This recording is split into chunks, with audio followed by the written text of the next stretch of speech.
Hey, Bougie Gang. How's everybody doing?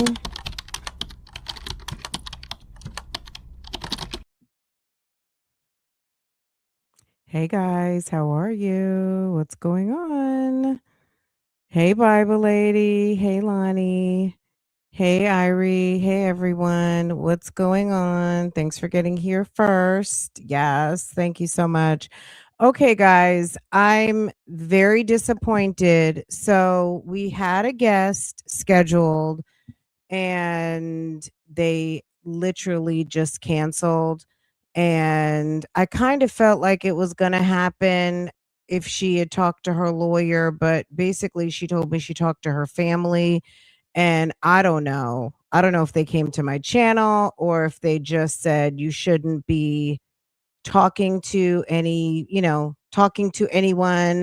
but basically they advised her to that she shouldn't be talking to the blogs, and she said that she was going to listen to them. So we did have a conversation.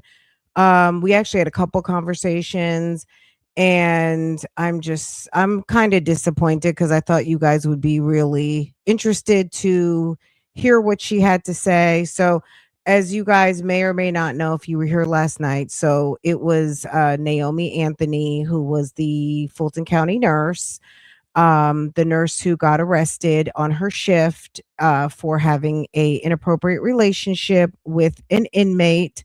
Um, so, I mean, I guess I can tell you what we spoke about. Um, I mean, just to kind of set the record a little bit straight, because I'm certainly not speaking for her.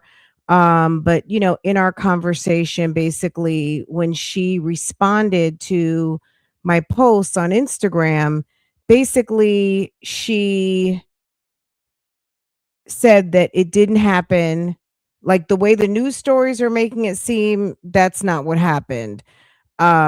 She said that she did not smuggle in pot. She was not bringing in drugs or anything like that, but she did lose her job. She does have a felony charge pending. She is in some, I'm not going to say serious trouble. I'm not an attorney, so I can't really put that on her, but she does have a felony charge pending. She was terminated from her job, and she's currently looking for work. So that could be problematic with a pending charge, even though you're innocent until proven guilty. We all know, I mean, if you have a pending felony, a company can make a decision to potentially hire you or not. And for a licensed position with what they've charged her with, that could be an impediment. I mean, so I understand. I understand why, I just, I don't know. I almost feel like I wish she would have kind of thought about it before she told me yes versus, but I'm not gonna she what can I do? So I said, let me come on here and tell you guys what happened. So I was kind of disappointed. Not in nursing, you can and most lose their license. Absolutely. With a charge. So it just happened last week, and she has not, her license is intact. She's actually an LPN, and she's in a RN bridge program. So she's still in school, but she's an actual licensed LPN. But she is in a bridge program to RN, and yeah, I mean, um it's I understand. So I'm not upset. Just disappointed because we would have liked to have had her here, but really and truly, I really wanted to hear and have her tell you guys more about the Fulton County situation, just from her perspective as an employee, and just kind of witnessing how the jail does business, not necessarily specifically about the details of her case. Which I told her that you don't have to talk to us specifically about your case. You can talk about the work environment, whatever you feel comfortable sharing outside of your case. But look, we understand. I think if anyone on this internet with the hours and hours and hours of jail calls that we've listened to. Now, I asked her a couple of things. I did ask her, has she spoken to him on the phone? And she has. Now, does her inmate have jail calls?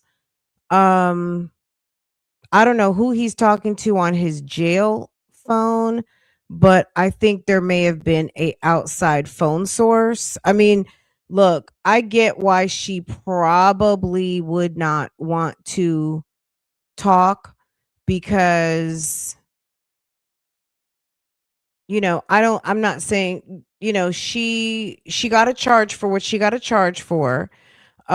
She is aware that there were situations previously, before she even came, and that there were situations even in the 6 months that she was working there. But she said no, that had anything to do with her. But I think she was talking to him on some sort of, I guess you guys can read between the lines. I don't think she was talking to him on a jail phone, put it that way. But that was something that he may have already had or had prior. At there, he had some other arrangement for that way for them to speak. So I don't know whose that is, but obviously Fulton County is keeping a close eye on pretty much everything. Um, but it just seemed to be really messy. Now, when we read the arrest affidavit, you guys may remember that it was a coworker on a different shift who reported her, wrote the note, reported her, and she was surprised. I actually had to share, well, I didn't have to, but I shared the arrest affidavit with her. She hadn't even seen the arrest affidavit yet. And she was kind of surprised because she was just like, I don't even work with that person. How would that person be able to share anything about me? And it was kind of like, well, maybe potentially somebody on your shift talked to them about you. And then that's why she reported it. Who knows? But I don't know. But she was terminated from her assignment. She was terminated from her agency. She said by the time that she got out of jail, she had gotten a letter from her agency and they'd already let her go. So, but she does have a felony charge. She did obtain a lawyer, and it cost a nice amount of money. We're talking in the thousands of dollars. So, not cheap, but definitely not like what we heard Nesto paying. Under $10,000, but still money. Um, so it took her a little bit of time to get out. I think maybe it was maybe a day or two. I think she said she got out on Saturday. It took her until that Saturday morning to get out, but you know. So she did share some things with me. We had a good conversation, because like I said, I reached out to her. She had commented on my Instagram posts on the topic that I posted, I don't know, earlier this week, and or maybe it was over this weekend. And I do read my comments. For anybody who's not sure if I read comments, I absolutely read my comments. I may not comment back on everything because it's kind of hard to comment back on everything. And then some people want to argue in the comments, and we're not doing that. So, but when I can, I definitely comment back, and then usually I'll just put a heart so you guys know that I read your comment. I worked at several sites here, even out of town. Are you a nurse too, Davita? Let's see. Yeah, so she's been charged. I mean, she's presumed innocent until she's adjudicated. And she says they have absolutely no proof of that charge. And she said it's absolutely untrue. She never smuggled any kind of drugs into. That's the one charge that they gave her, was bringing some sort of a tobacco product into the jail. And she says she absolutely did not do that. Um, Now, as far as some of the other allegations, those allegations, I don't know that she's refuting those allegations. We read in the narrative where it stated that there were things that she admitted to, if you will. I mean, they were in the narrative, but as far as admitting to bringing something into the jail, she said absolutely not. So, what they charged her with, she says that that is absolutely something that she did not do. So, she's a very nice woman. So, I enjoyed talking to her. I think she's really nice. I wish her best wishes with her charges, and I hope that she can get this cleared. It's not my place to tell someone what to do, but like I told her, and I did say this to her, it's probably not the best idea in most settings to date people at work, even though we are at work long periods of time, and in lots of work environments, people do date, no lie. But when you are in a criminal facility, I think you need to use your best judgment. It's probably messy enough dating other employees, right? If you're in a jail setting, baby, it's not a good idea to date the people that are incarcerated. It's just not a good idea. Date, be interested in, even befriend. There's nothing wrong with being nice to your, especially as a healthcare provider, being, providing humanity and some kindness to people who are in a bad situation. But in terms of taking it any further than that, my opinion, is not a good idea. Just as someone who's worked in human resources for over 20 years, that's not a good idea. It's not a good idea to date at work, period. It can get very messy. If it works out, wonderful. If it doesn't work out, sometimes you won't be working there. You won't be working there. Your boo won't be working there. It can just be extremely messy. Dating at work is a nightmare. It's best to not do it. If you absolutely can't control the situation because you are in love, um, y'all need to have a conversation about who might want to leave, who wants to leave, who wants to stay. You know what I mean? And how are we going to work this out? And if you work with each other, it's very messy. If you work for one or the other, it's even more messy. Um, and that can cost you your jobs too. It's just not really worth it. Um, that's my 5-second advice on dating at work. It's just not a good idea. Um, no money with the honey, okay? No honey where you make your money. How about that? I'm gonna clean it up for you, Amy. Don't don't taste the honey where you make your money. How about that? Okay. How do you date? Well, you know what I mean. You know what I mean. Fraternize, is that a better? Let's say fraternize. No fraternizing with, I mean, in the hospital, if you were working in a hospital or a rehab, you should not date your patients. How about that? No Florence Nightingale, no Nurse Jackie, none of that. Okay? No, none of that. No fraternization.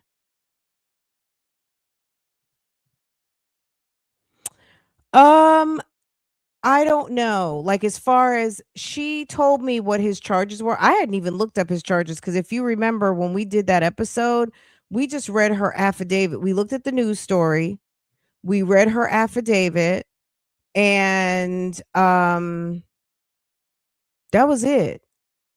We did not look up his charges. If you guys would like to do that, we can do that now just to kind of close this thing on out.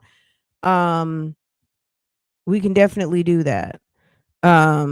I think from what I understand, based on what I was told, he may have some sort of statutory situation with maybe somebody underage. I don't know. I don't know all the details, y'all. Okay. Let me talk about what I know and what I don't know. So let me see. I'll look him up. I don't know his background. I was not gonna go there with her because we were not gonna focus on that. Now let's see. Hold on a second. Uh, oh, you looked him up? See, Bougie Gang, y'all see. Let me see. Let me go look up. Let me see because I can't talk about what I don't know. Let me see. Now which one did you look up? Did you look up McCrae? Okay. We'll reread the allegations. Now, she did not have the affidavit. I did email it to her and shared it with her, and that was the first that she'd seen that. Now, I don't know if she's discussed that, you know what I mean? Like, I can't tell you anything else. I know that she's obtained a lawyer, but in terms of like discussing anything with her lawyer, I don't even know that she has met with her lawyer in depth or anything like that. And if she would have shared that, I'm not going to share that, but she didn't. So I just know that she's obtained a lawyer, and under her family's advice, they advised her it's probably not a good idea to talk to the blogs. And I get it. And I'm cool with that.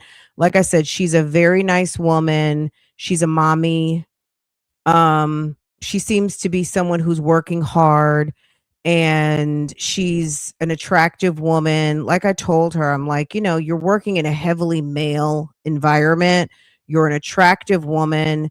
You've got heterosexual men who have been locked up, and the amount of women that they're seeing is few and far between.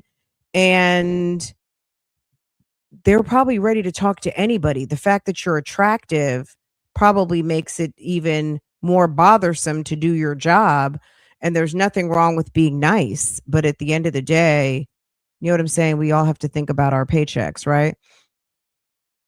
They didn't tell her that yet. Now, if that was something that was told today, then that's something different. What she told me, hold on a second.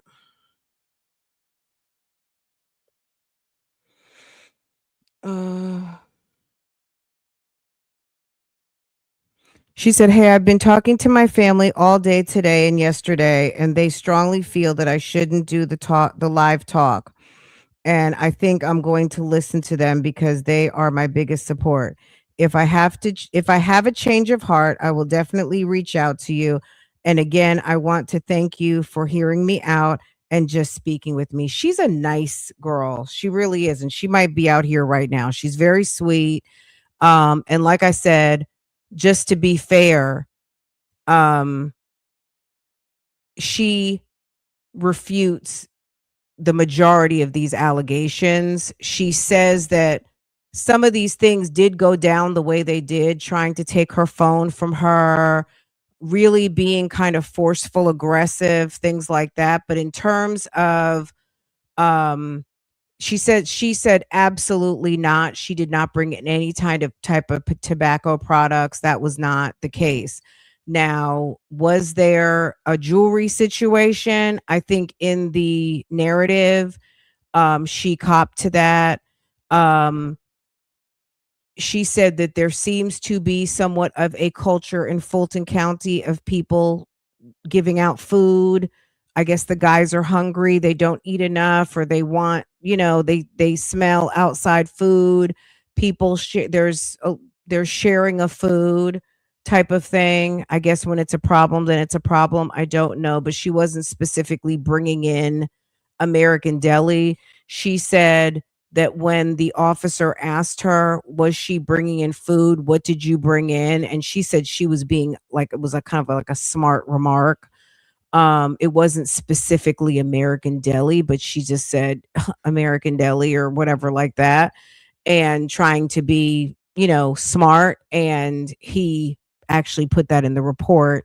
And that's what, made it go viral, is that I'm not saying the American Deli comment made it go viral, but that was one of the viral aspects of the reporting, was that it was American Deli and all that type of stuff. Okay, hold on. Let me look up Mr. McCrae. I never looked him up because I wasn't gonna. But hold on, let's see. Um, let's see. It's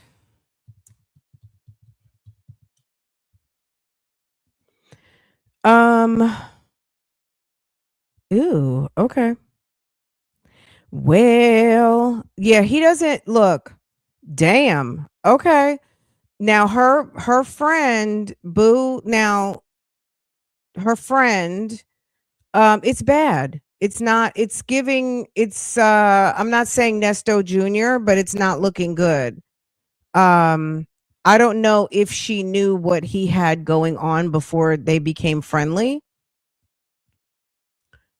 But when I spoke with her, she did relay to me that he was dealing with someone who he did not know was, I don't know, underage, 16, 17, I don't know. And I was like, so was it a statutory situation? And she said, yes. Now, what I'm seeing on here is some stuff like what Nesto had going on. And maybe he didn't tell her the full story clearly. But it looks like he's going through some similar stuff as Nesto because he's got a whole re-indictment. Let me see. This man has a lot of charges. If this is him, yeah.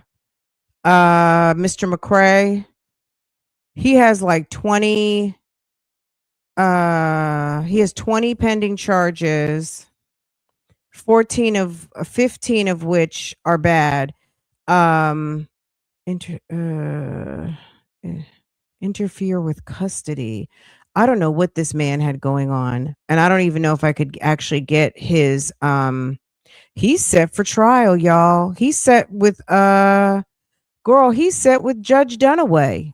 Okay? He's set with Judge Dunaway on February 19th. Maybe that's why Judge Dunaway, well, that's not the reason why, because we know Nesto has other things going on. But this guy has some things. I wonder who his prosecutor is. Rachel Kaufman is his prosecutor. But this man has quite a few crimes of a sex crime nature, contributing to the delinquency of a minor. Um, this guy's not a good dude. I mean, I don't know, I don't know. Uh, I hadn't seen this prior, but I would imagine that he probably put himself in the best light possible to be a victim. Some inmates, they will put themselves in a light to make themselves like, oh, I didn't know this, that, and the other thing. And if she didn't look him up, then she wouldn't know what he's facing right now. I mean, she didn't even have her own arrest warrant, so I doubt that she would know what he had going on. But like I stated, you're working in a jail. A jail is probably not the best place for you to be having any type of social interaction with your patients, the residents, whatever you want to call them, the inmates. It's not a good idea. If we're not calling it dating, we're calling it fraternizing, any of those things, it's not a good idea. So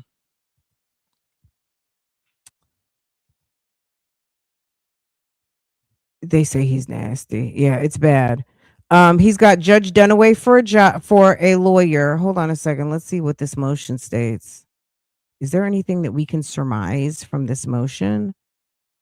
Who's this motion from? The state of Georgia, by and through the undersigned district attorney, submits a brief motion for the introduction of acts of evidence pursuant to Georgia rules of evidence. Is this a long document, girl? Let's see.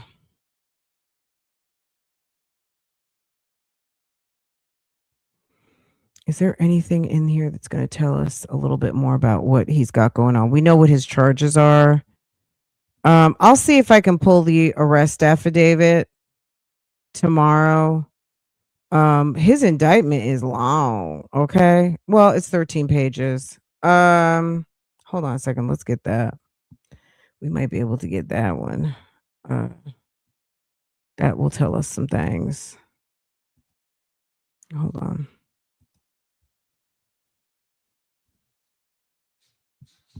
All right, let's see. Here's a 13-page indictment. Let's see what's going on here.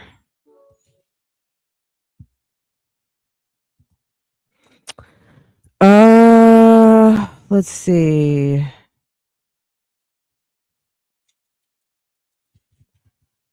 Obviously, this is not, I just downloaded this, so this is not redacted. Maybe she needs to hear, hopefully she's in the bushes and she'll hear this. It's bad, so I'm not going to say all of the details. It's on some level of what we read with Nesto. It's pretty just, it's bad. Antoine Fetty McRae with the offense of statutory grape, April 26th of 24 through May 2nd of 24. Let's say exact date unknown to the grand jury, did unlawfully engage in intercourse with a person under the age of 16 and not the spouse of the accused, contrary to the laws of the state. That's one. Two is aggravated MOLESTATION. I don't, is it same individual? They're saying trafficking of a person, same individual.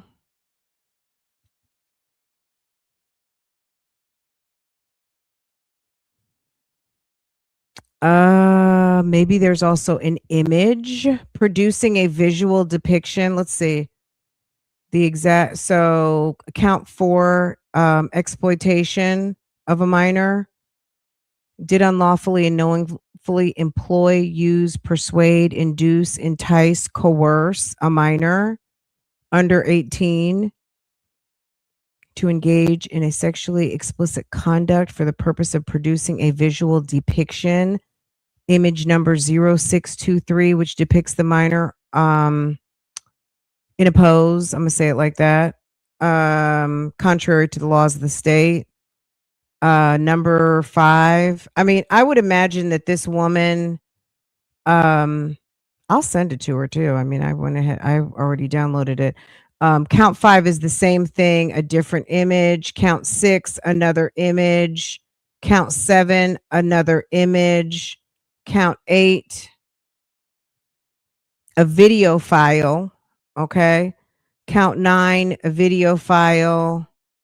Count 10, a video file, video file, video file. 13, video file.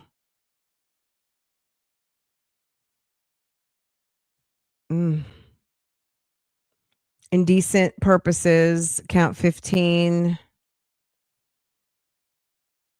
This is not a good guy at all. Now, if she would have came on here and talked about him, it probably wouldn't have gone over well, because I don't think, I'm going to just, based on what she told me, and I don't know if she knows, I'm just going to go on. She may not know everything because she told me one thing. This guy has a arm length of things and he's going to trial. He's going to trial in like 2 weeks, y'all. His trial date is set for 2/19. Now, I don't know if that's actual, because we know how Judge Dunaway's court goes, but it's looking like he's got a trial date set for 2/19. Let's see. This case is set upon a trial calendar for 2/19, 9:30. So we'll see. I don't know if it's going to be going for trial or not, but allegedly it's supposed to go for trial on 2/19. We'll see. But yeah, he's not a good dude. They may have just been watching him anyway. Let's see. They are the property of the state and cannot legally decide to engage in anything someone is in position of authority over them. Absolutely.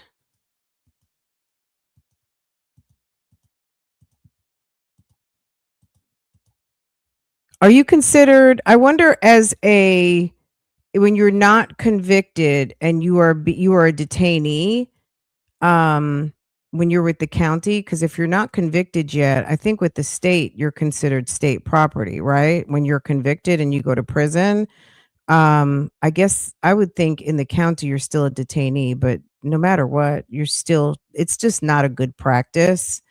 at all, especially working in a jail or a prison. It's just not a good idea. Anyway, okay. But this was who was supposed to come today, and she backed out. We talked about this, so I don't know if you guys remember or not. Let me see. Is this it? Hold on.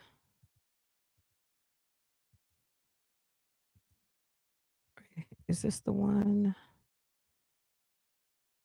Uh,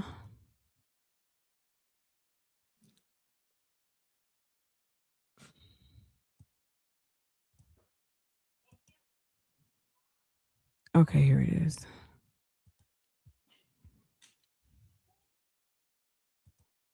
Okay. I feel like this isn't catching up. Hold on a second. I feel like this is like the last comment I'm seeing. Just a second.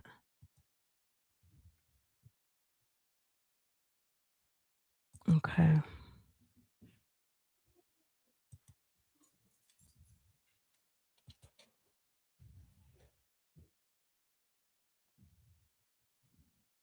Okay. It's moving again. I guess either you guys weren't commenting or what. Okay. She must have gotten cold feet or her lawyer told her to hush. She said it was her family. I don't think she's met with her lawyer yet. She did retain a lawyer, but I don't know. I mean, that wouldn't be bad advice, obviously. I think that's probably the best advice. Um, Especially knowing who she was dealing with was probably not a good idea. Hey, hello. Hello, everybody coming in. Welcome, welcome, welcome. Our guest canceled, unfortunately. So we're just talking about it right now. Um, so I completely understand. I'm going to be honest. If I were dealing with Fulton County in with a felony charge, I wouldn't be playing around with them either. So yeah, I would not be playing around with Fulton County at all. So especially if I had a job that required me to have number one, a clean background, which is most jobs this day and age anyway, but also a licensed professional position where it's contingent upon maintaining my license and, they could file ethics or grievances on me, unprofessional, any kind of, they could file anything to mess with her. So it's probably just I don't. Anyway, let's see. There's plenty of guys like him. Oh, absolutely. That's not even a believe it or not. I think Fulton County, look, any jail is full of a lot of people who are doing a lot of wrong things in your community. I think you can go to any jail anywhere in any city, in any county, and find a lot of people doing absolutely what they're not supposed to be doing. So, yeah. Um,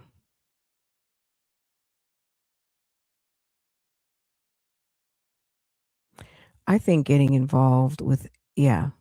Well, we see look, we've studied. I almost feel like it's been a case study of Sonia Durham dealing with Ernest Williams. I mean, we've seen the effects on a professional woman dealing with a convict in Shirley Strawberry dealing with her husband Ernest Williams. So, y'all, we know all about this. We've been following how many cases. So, absolutely, it's so hard for me to emphasize with her to empathize.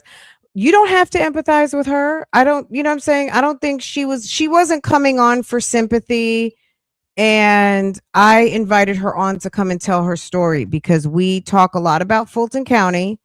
We've talked a lot about the contraband issue, and I invited her on to talk to us about her job location and if she wanted to talk about what the recent goings on at her job and the circumstances around her termination if she wanted to go there. So I didn't invite her on for Bougie Gang to give her pats on the back or bless her pointy little head or anything like that. It wasn't anything like that. That's not what she was coming. She was coming on to tell her story, and I was inviting her on to really talk to us about Fulton County and is it messy? Tell us about how things go down there. I wanted to hear about Fulton County. I wanted to hear about what she knew about Fulton County and tell us anything that you can share about what happened recently and what got you in the blogs. That's what we were bringing her in for. Now, I really wasn't getting in depth about the guy. I hadn't even looked him up until just now. So I'm not surprised because she said something about a statutory situation, and in my mind, I was thinking he was probably young, like early 20s. The way she made it sound was that he was dating somebody. Now that could have been what he told her. I don't know. I don't know. So that's like third hand information from a criminal who's got like 25 charges and I don't know, may have a already serious background. So I really don't know. But she canceled, so I think we're okay, and she'll be okay, and I wish her the best of luck with, handling that business that she has with Fulton County. Um,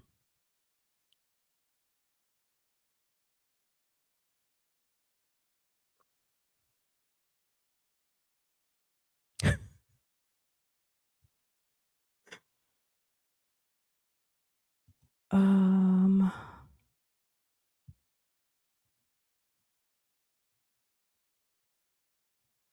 okay.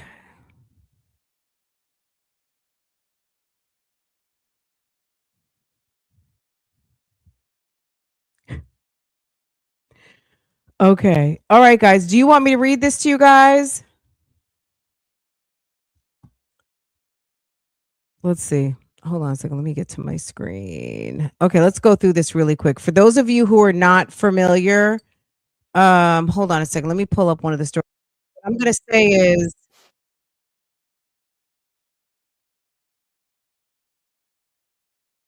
from somewhere. Oh god.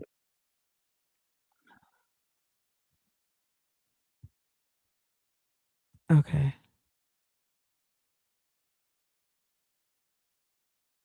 Okay, just a second. Uh, Let me refresh your memory for anybody who did not know the story.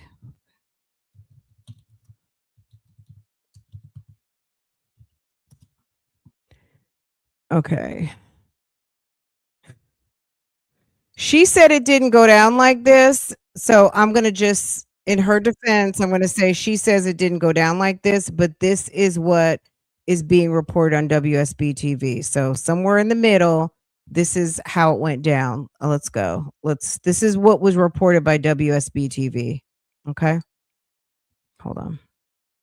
A contractor who worked as a jail nurse is under arrest tonight. Investigators say she confessed to having a romantic relationship with an inmate and smuggling contraband into the Fulton County Jail. Channel 2's Michael Seiden broke the story on WSBTV.com, joining us live now in Northwest Atlanta with how authorities, Michael, say this investigation began with a note.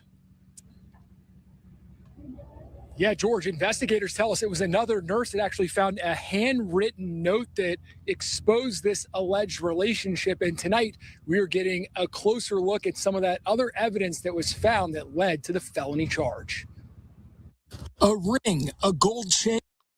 Okay, so a ring and a gold chain. I don't think she denied that. And a bottle of perfume. Investigators say these. I didn't talk to her about the perfume bottle, but it's looking like some Maison Francis Kirk de Jean, the makers of, okay, so Baccarat. I think it was a small bottle of Baccarat. Gifts were not just tokens of affection, but who needs Baccarat though at Rice Street? That is, but something like that though can be used as a torch. If somebody has a flame, let's think about it. That may seem innocent, like, oh, it's just a bottle of cologne. If you have perfume we know is flammable, right? That can be a problem. You could torch somebody with that. You could torch a bed. You could light a fire. I'm just saying. Romantic relationship inside the Fulton County Jail. Former nurse contractor Naomi Anthony's under arrest and charged with a felony after authorities say she confessed to having a relationship with this man, an inmate. Sir? Antoine McCrae, who's been in custody. Antoine McCrae, who has a lot of sex crime charges. Since police arrested and charged him in 2024 in connection with multiple child sex crimes. Investigators say the two met while Anthony was working inside the jail, and that the alleged relationship appeared to be getting serious before her arrest. Had gone out and purchased herself and our inmate matching wedding rings. So were they planning on getting married? I have not delved into that just yet. Investigators say the case broke open when someone came across. Is Sheriff Labatt sitting down or is he short? Look at that. A handwritten note inside the jail. According to court documents, the note described plans to bring drugs into the facility, along with sexual activity inside a nurse's station. Authorities say the note also referenced a payment totaling $1,300 made through Cash App to Anthony. Someone noticed something irregular in terms of the nurse's behavior, in terms of how she and/or was moving. Earlier this month, investigators say they received an anonymous tip claiming Anthony was hiding marijuana on her body to avoid detection by jail scanners and using an iPhone to communicate with McCrae. When investigators questioned her, authorities say Anthony tried to hide her phone, but eventually admitted she started the relationship in October. And while we were inside the jail today, we actually saw a new security scanner that was getting ready to be installed. Just another reminder that Sheriff Labatt is not messing around when it comes to keeping contraband out of his jail. Also, that suspect, she did waive her first court appearance. A judge set her bond at $5,000. Last check, she remains behind bars. We're live in Northwest Atlanta. Michael Seiden, Channel 2 Action News. Okay, so she's out of jail, obviously. She's out of jail now and back home with her family. But like I said, she did lose her assignment, obviously was ended at the jail. She lost her job with the actual agency. She told me, as far as the Cash App allegation, she says that that's not true. She said that she did not smuggle in pot. And as far as the iPhone is concerned, she had an iPhone, her personal phone. Now, I don't think they gave her her phone back, but she also did not provide, I don't think she provided them the code to be able to access her phone. So I think they basically seized her phone and they went and looked in her car and they found like some notes. And what else was it that she said? That was pretty much it as far as that. Like there's some of the allegations she flat out denies. Okay. Now I feel like I'm about to sneeze. Okay, just a second. Let me. Okay. Okay, let's go through this. Okay.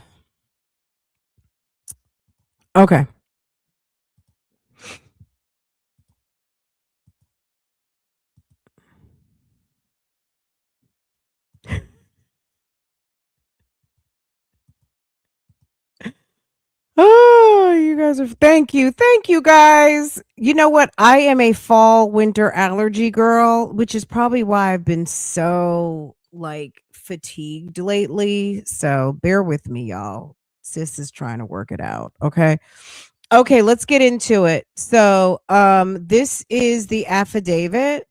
Personally came as James Battle, who on oath says, now this is obviously their version of things. We invited Nurse Anthony to come on and state her side of the story.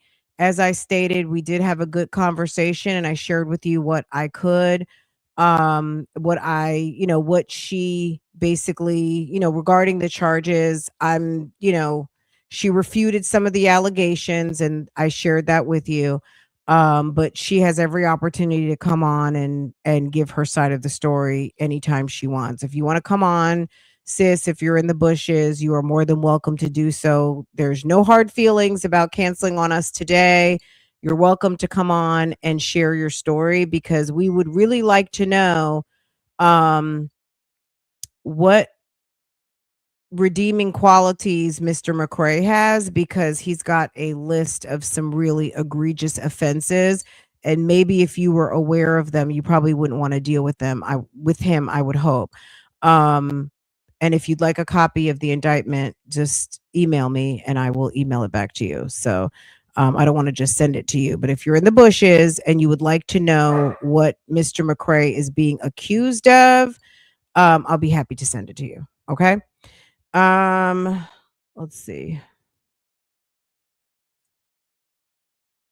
Oh, thank you, baby. Thank you. Thank you to all my babies. I appreciate you guys. You guys are so sweet to me. Did she drop something in his cell? So they talked about, so she talked to me about, like, not a procedure, but I think, so when you're in the nurses station, maybe there's some sort of a door or some sort of a barrier. So let's say they're giving you some Tylenol. Instead of giving it in medicine cups, they have like styrofoam cups that maybe you might be able to drink your water with. So if they're giving you some Tylenol, they might drop the dose of Tylenol into the cup. You take the Tylenol and then you can get your water with the cup. So maybe if they're giving someone something, they're passing them a cup. She, I don't know. She said that they were trying to say that she was passing things other than medication, that she could have been passing other things. This is what I think also. You're dealing with a lot of men. Not just that because they're men. God, you know what I'm saying? Like, no offense, men and guys, okay? But you're a woman in a male populated facility, right? Mostly male populated facility. And these guys are horny. You got liars, you got criminals, you got people who want to take advantage. And if you give anybody like an inch, they're going to take a yard. And they could be talking about you. You could have people that don't like you. You could have people trying to set you up. It's just best to do your job. And it's best to not consider your patient population potential dates. It's best to not consider your patients. It's best to not consider your coworkers.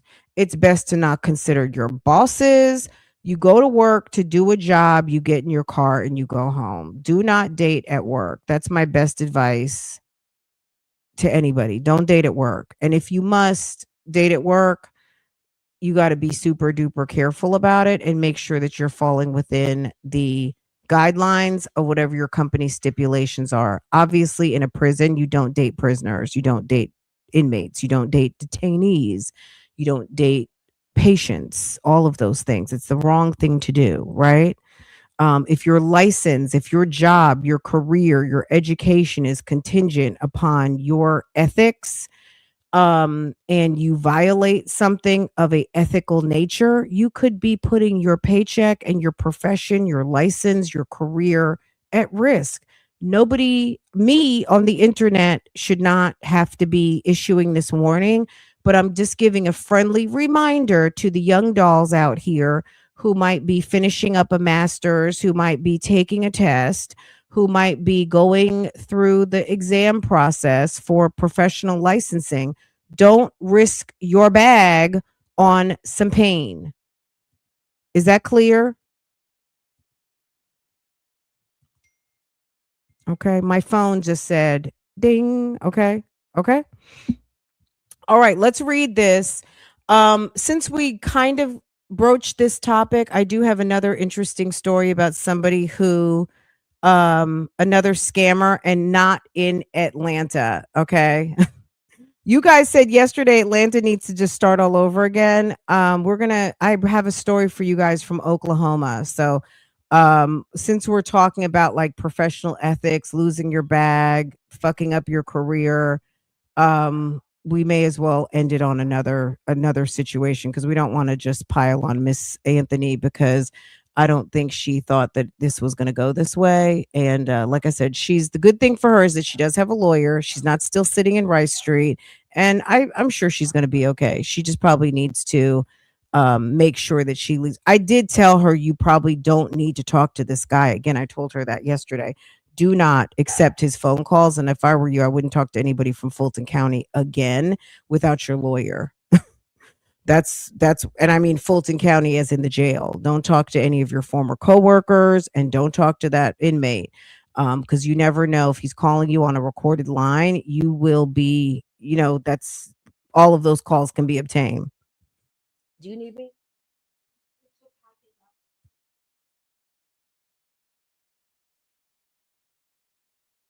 Okay. Okay. Um okay. All right, let's get into it. So personally came James Battle, who on oath says that to the best of his or her knowledge and belief, Naomi Anthony between 1/1/26 and 1/15/26 at Rice Street in Fulton County, which we know is the main jail, did commit the offense of obtain, procure, give inmate tobacco product without authorization. And again, I'm going to just say probably for the fourth time, she did refute that charge. She said that she did not give him any type of tobacco products, pot, anything like that. I think she did admit to giving him some food. I think she admitted to something with the jewelry. But she refutes that allegation about the tobacco product. She said she did not do that. Said accused did provide items to inmate Antoine McCrae and Marquise Brinkley. Now, I didn't talk to her specifically about Marquise Brinkley. It was mostly about McCrae. She said Brinkley was just another inmate that would come to the nurses station a lot, ask for Tylenol. He probably was like a bugaboo. I don't know. But Marquise Brinkley was not necessarily the one. Who are currently housed in Fulton County Jail without authorization from the chief jailer. Unauthorized items including food from American Deli, a gold ring and necklace, and Baccarat cologne. So I think he was calling her from a cell phone in the jail on her phone. They wanted her phone to be able to figure out the number he's using. I don't know. That was my thought, was that they're trying to figure out the number he's using. I don't know. Said okay, Baccarat Cologne said, and this deponent makes this affidavit a warrant may issue for his/her arrest on January 1st, 2026 at 5:15 hours. Lieutenant Battle of Fulton County Sheriff's Office Strategic Enforcement Unit received a text from Captain M. Wells with Fulton County Sheriff's Department Jail Division. In the text was a picture with a handwritten note that stated the following: bring weed, food put in trash for inmate, sexing in nurse station, McCrae Antoine Fetty, Nurse Anthony, pays her $1,300 through Cash App. Captain Wells stated that the note was given to Deputy J. Simpson by Nurse I. Gaines in reference to Nurse Anthony, who works day shift for NEFCare, the medical provider at Fulton County Jail. The note describes an inappropriate relationship between Nurse Naomi and resident Antoine. Lieutenant Battle conducted a preliminary review of the Avignon video footage and found suspicious activity. Nurse Anthony, as she reported for duty on 6th South, was met by inmate Marquise Brinkley, who accompanied her to the nurses station out of camera view and returned with something concealed under a white covering. Inmate Marquise Brinkley then went to Zone 100 and spoke to inmate Anthony McCrae before sliding an unknown object under the Zone 6 door to inmate Anwar Harris, who is housed in cell 609. A short time later, the inmate Marquise Brinkley gets an empty styrofoam container and meets Nurse Anthony again in the nurses station and conceals something in the container. Inmate Marquise Brinkley then slides the container under Zone 100 door to the awaiting inmate, Antoine McCrae. Later in the video, Nurse Anthony is seen having a conversation with McCrae through Zone 100 door. On January 6th, Lieutenant Battle receives an anonymous tip that Nurse Anthony is hiding the items, being marijuana, in her private parts to avoid detection by the scanners, and that she also has an iPhone that she communicates with inmate McCrae on. Nurse Anthony is getting paid via Cash App from inmate McCrae. Nurse Anthony arrives at work. Inmate Brinkley goes to the nurse's station out of view several times. Nurse Anthony goes and talks to inmate McCrae in Zone 100. Lieutenant Battle located 2 numbers for Nurse Anthony. Neither is in her name. I checked the numbers on IC Solutions with negative results. On January 14th, Lieutenant Battle notified Nurse Anthony would no longer be allowed to work inside the Fulton County Jail and would be notified by Lieutenant Lynch. Nurse Anthony arrived to work at about 8:30 and stopped by Lynch. Lieutenant J. Battle then went and spoke with Nurse Anthony speciously.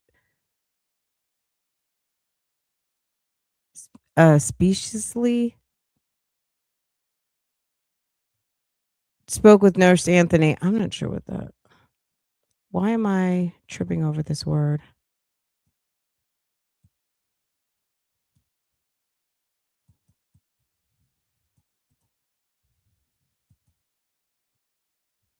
Oh, maybe it's supposed to be especially. I don't think that's that's a word. Okay. I was like, what is, okay. That's not I don't think that's a word. Nurse Anthony maybe especially asking about her relationship with inmate McCrae. I was like, why am I not knowing what word this is? But I think it's supposed to be especially asking about her relationship with inmate McCrae. And her response was that she was friendly with all inmates. Nurse Anthony then told since her vehicle was on jail property and subject to be searched, it would be. Nurse Anthony then became very loud, asking why. A search of the vehicle was completed and a handwritten note from an unidentified inmate was located along with an Apple iPhone. Lieutenant Battle then returned and advised Nurse Anthony of my findings. I then asked Nurse Anthony if the Apple phone was hers, and she stated yes. I then advised her that I was going to be seeking a search warrant for the phone. She immediately grabbed her phone and put it in her jacket pocket and refused to release it. A brief struggle ensued, and I attempted to retrieve the phone in fear that she would erase the contents of the phone. Nurse Anthony then was given time to compose herself and was read her Miranda rights, and she agreed to speak to me. Nurse Anthony advised that the relationship between her and inmate McCrae began in October of 2025. Miss Anthony admitted to bringing in unauthorized items for inmate McCrae and inmate Brinkley. Miss Anthony also admitted to caring deeply about inmate McCrae, going as far as buying matching rings for them. Nurse Anthony will be charged, and she was. But she's out. She's pending charges. Well, I thought maybe specifically, let's see. I don't know. Whatever it was supposed to say, that's not what it said. I went and spoke to Nurse Anthony specifically asking, maybe that's what it's supposed to be, but whatever it's supposed to be, that's not what it says. So, you think it was supposed to be expeditiously? Okay. Maybe it was expeditiously. Okay. A mess. Okay.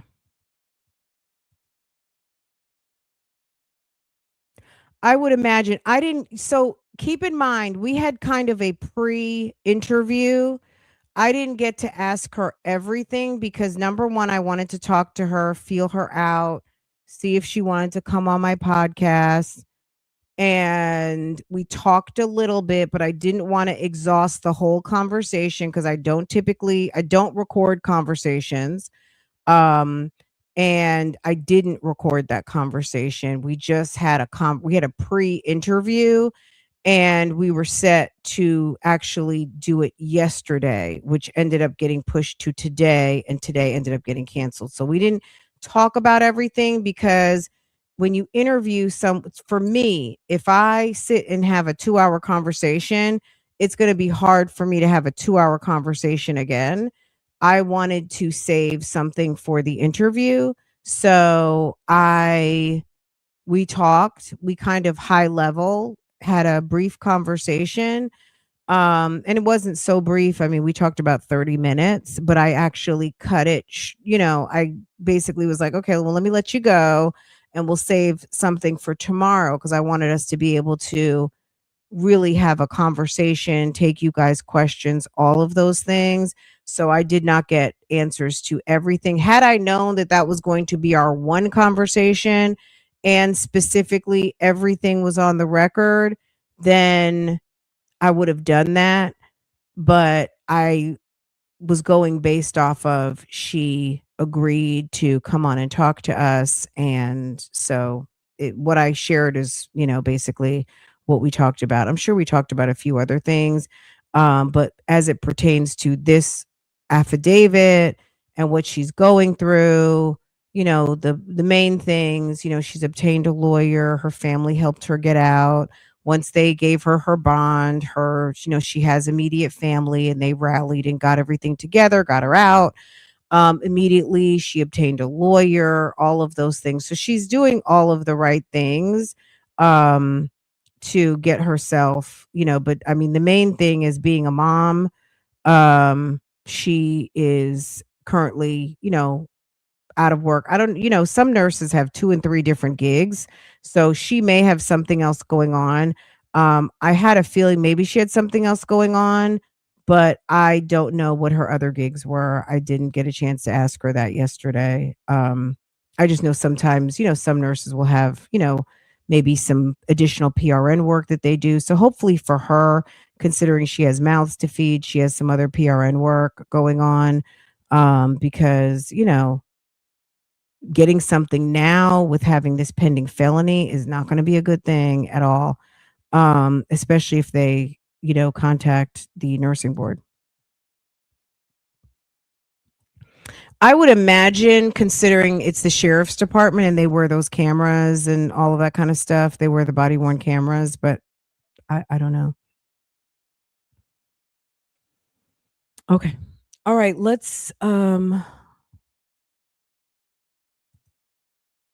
on one second. Let me see. Was there? Let me see if I can find this. If not, we'll have to talk about it tomorrow. But there's another one where you guys are going to be like, what? Fran.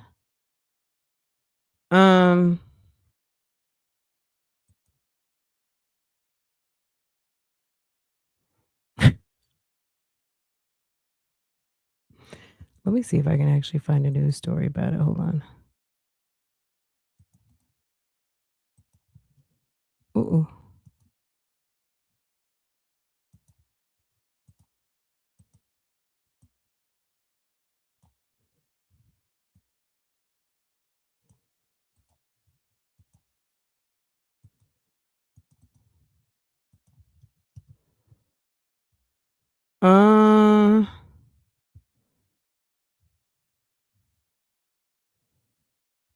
Okay, just a second. This is kind of embarrassing. Okay.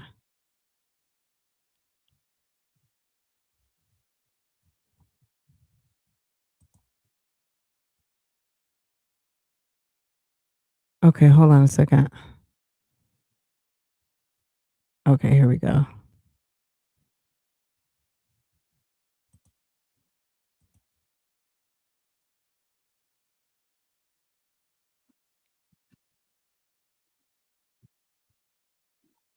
Okay. This is in Oklahoma. I just happened to stumble across this today, but I thought it was kind of interesting. Hold on.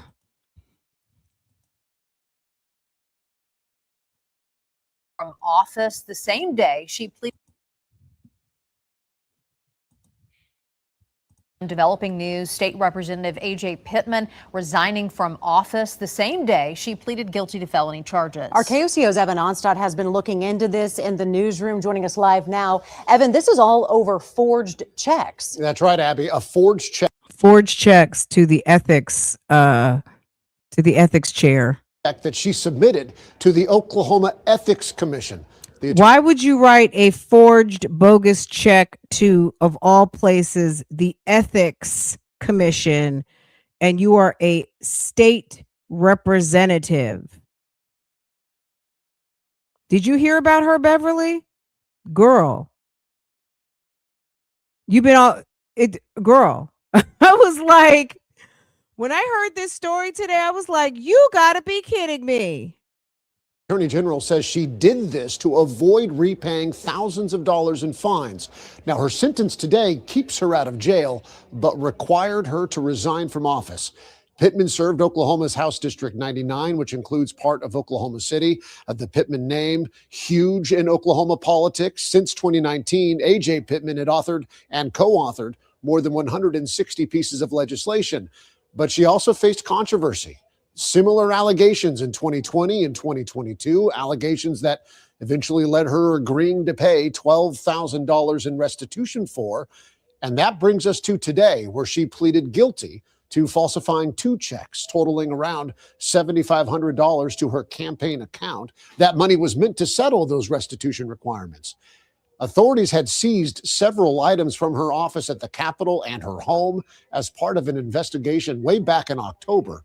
Pittman will now serve a 7-year deferred sentence, and she will be required to pay full restitution for the misused campaign funds. That money will go to a charitable organization. Stick with KOCO. We're going to continue covering this story. A high-profile state lawmaker resigns after pleading guilty to 3 felony charges. She misspent campaign funds and forged checks and bank documents. So she spent campaign funds that she was not supposed to. You know, she allocated money differently than how the law states that she's able to spend this money. And she'd already been busted for doing that, right? To add insult to injury, she's supposed to pay this money back, right? She pays the money back in fraudulent checks, not even just bad checks, fraudulent, fake checks, and used people to cover for her. And it's just the craziest thing. It's almost like, ma'am, do we need to run you to the psychiatrist's office? Like, it just didn't even make any sense on how crazy that was. Like, why would you give a fraud check when you know it's not even going to be cashable? Now, the details of the fraud check, now thinking about it, were they fraud checks using someone else's information? I don't know, but they said that they were fraudulent checks written to the Ethics Commission. When she was supposed to pay the money back. News 4 confronted Democratic Representative Ajay Pittman today. I'm sorry, I've been trying to reach out for months, Miss Pittman. You can talk to her next week. The constituent. No, they said you can talk to her next week.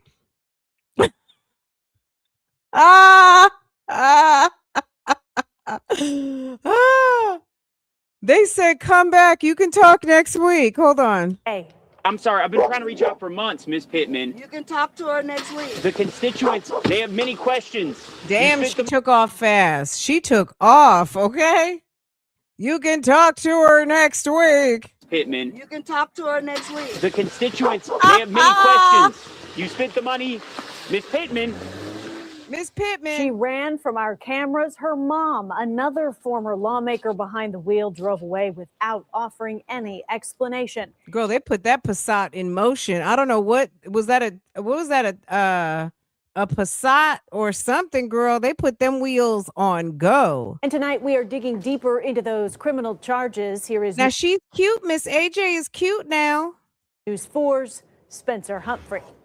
The criminal case against State Representative Ajay Pittman all dates back to 2022 when the Oklahoma Ethics Commission investigated her for improper use of campaign funds. In 2024, she admitted she misspent nearly $18,000 from her campaign fund as part of a settlement agreement with the Ethics Commission. In that agreement, she promised to pay that nearly $18,000 back to her campaign and also pay a separate fine of more than $17,000. The agreement required she pay that with her own money, not her campaign's. Fast forward to last June, the Ethics Commission required she make her first repayment of $12,000 and provide proof the money came from her personal account. That's where court documents say she messed up, alleging Pittman had her legislative assistant help doctor a check and bank documents to make it look like she'd withdrawn the money from her personal account. Last fall, investigators with the Attorney General's office served search warrants on Pittman and that assistant's homes. Their court documents say they found a computer with an instant message exchange between Pittman and that assistant, Trina Bias, from the day her repayment was due. Pittman asks Bias for urgent help, telling her she needed a $2,500 check dated January of that year and needed it to match a specific account. Pittman also telling Bias how to doctor a bank statement by blacking out certain parts of it. Bias then asks, "Will this work?" Pittman responds, "Absolutely."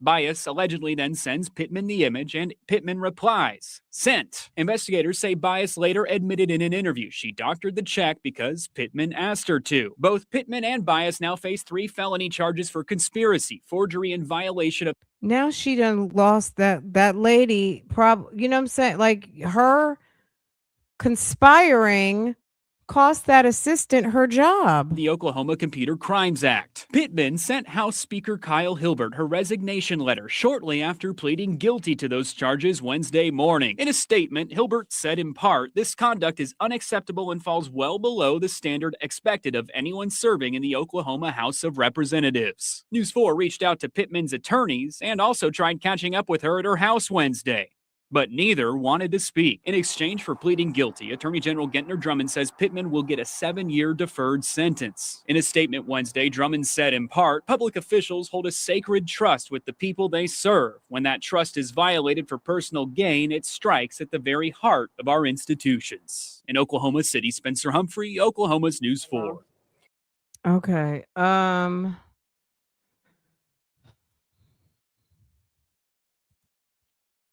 This is what it said. It said State Representative is that Ayeisha Pittman pled guilty today to felony charges related to submitting a forged check to the Oklahoma Ethics Commission following an investigation by Attorney General Gentner Drummond. As part of her sentence, Pittman will resign from her elected position in the Oklahoma House of Representatives. According to the charges, Pittman directed a creation of a falsified check, which was then submitted to the Oklahoma Ethics Commission as an attempt to avoid repayment of funds to her campaign fund. The scheme involved altering and creating a false $2,500 check and using a computer network. So she wasn't necessarily trying to cash a check. She was basically creating a receipt. She was trying to show a receipt that she basically paid or was paying back those campaign funds, but it was fake. Okay. Creating a $2,500 check and using a computer network to transmit a fraudulent document to the state officials while representing as genuine. Pittman appeared before the judge this morning and pled guilty to conspiracy to commit felony forgery in the second degree and violating the Oklahoma Computer Crimes Act. Public officials hold a sacred trust with the people they serve, said Drummond.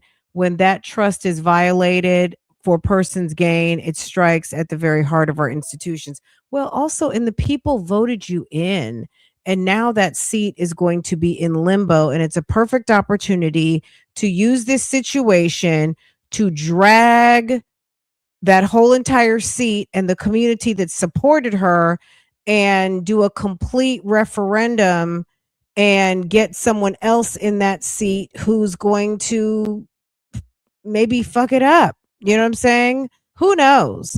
or the seat will remain empty, and then those people don't get a vote for a period of time. They're going to be underrepresented because their representative messed everything up.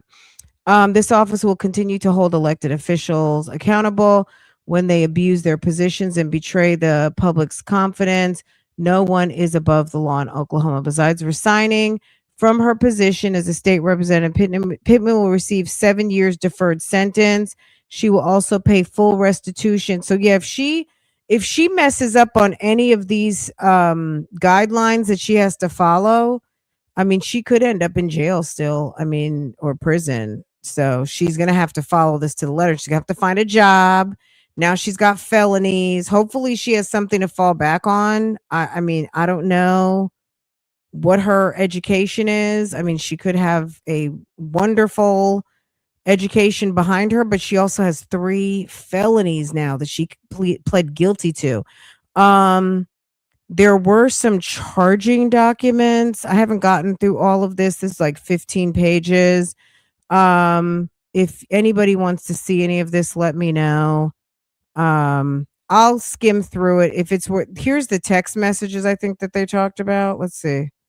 Girl, we can look at the text messages. Okay, good morning. I'm not sure you are awake, but I need a favor if you are. I sent you and something email address. Call me so I can explain. The sovereign check would need to be for $2,500 and the date 1/27/25 to the same account and from the same person. The bank statement would just need a deposit line item 3862 from OU Financial, and on January 7th, then another item added for the check January 27 for $2,500, and other transactions could be blacked out, but the final balance would have to match. And then the assistant said, will this work, Miss Trina? That's terrible. Will this work, Miss Trina? Pittman says, absolutely. Who in the chat said absolutely not? And then she says, thank you. And then the person says sent. Okay. Instant messages and emails sent by Pittman to Bias on 6/12/25 and the subsequent delivery of fraudulent documents to OEC due to your affiant's knowledge and belief establish evidence that Ayeisha Ajay Pittman and Trina Bias conspired to violate Oklahoma law. Further, Pittman's statement in paragraph 6, I sent you and email address, please call me and I'll explain, is evidence of part of a criminal conspiracy by Pittman and Bias occurred via email. Your affiant, this is terrible. Your affiant found 2 addresses identified. Okay. I don't want to keep this up because it might have bank information, all kinds of stuff. I haven't had a chance to really like redact through and make sure I'm not showing any identifiable information. So let me not keep that up. But yeah, a mess. And I do feel sorry for that assistant, because of the assistant, I guess they're giving her felonies too, or maybe they'll have some mercy on her because she was in a position where she worked for that woman. Maybe she didn't really understand the gravity of what she was doing. I don't know, but I do feel sorry for that lady because,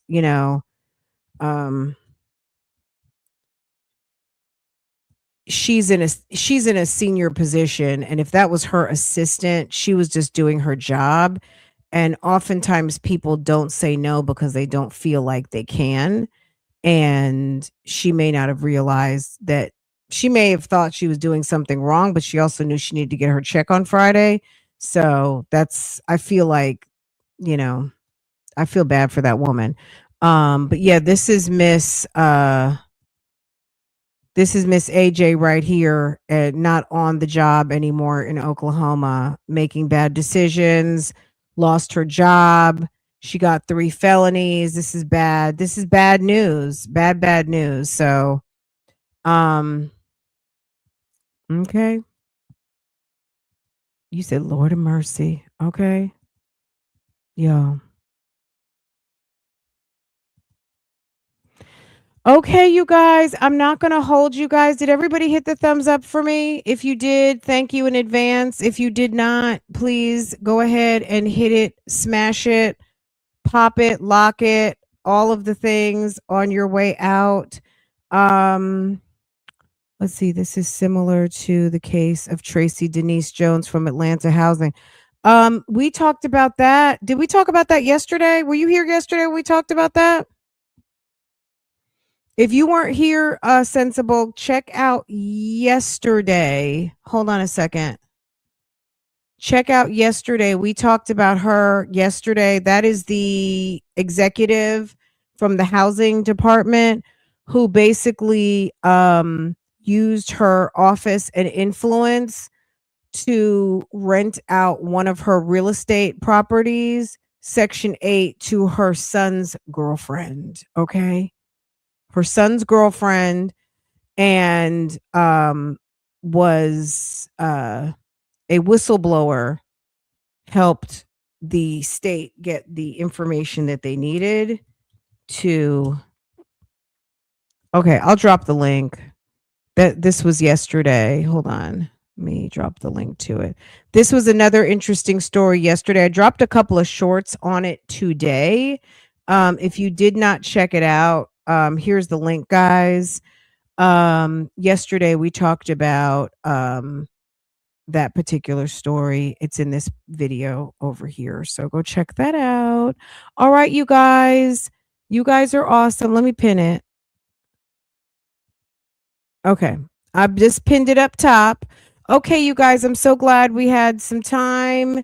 Thank you, Jesus. School goes back on a regular schedule tomorrow. Just keep your fingers crossed there won't be any ice. It kind of has been misting all day. I don't know if the temperature's supposed to drop, but we're supposed to be on regular schedule tomorrow. So keep your fingers crossed so we can get back. I mean, it's only February 4th. You know what I'm saying? Like, my God. It's like the kids have been off for almost 2 weeks. Not to mention they had like almost a free 2 weeks because they were all in exams and stuff like that. It's been crazy. It's been a crazy 4 to 5 weeks. But anyway, we're supposed to be back on schedule tomorrow, so we're gonna see how it goes. We're just gonna keep our fingers crossed and stay positive, right? Okay, you guys, have a wonderful evening. Thanks for coming through. This was a nice little evening live, right? I'll see you guys tomorrow, hopefully at lunch. Okay, 11:30ish, 12 o'clock. Beat me there, don't meet me there. Okay, I'll see you later, guys. Bye. Have a good night.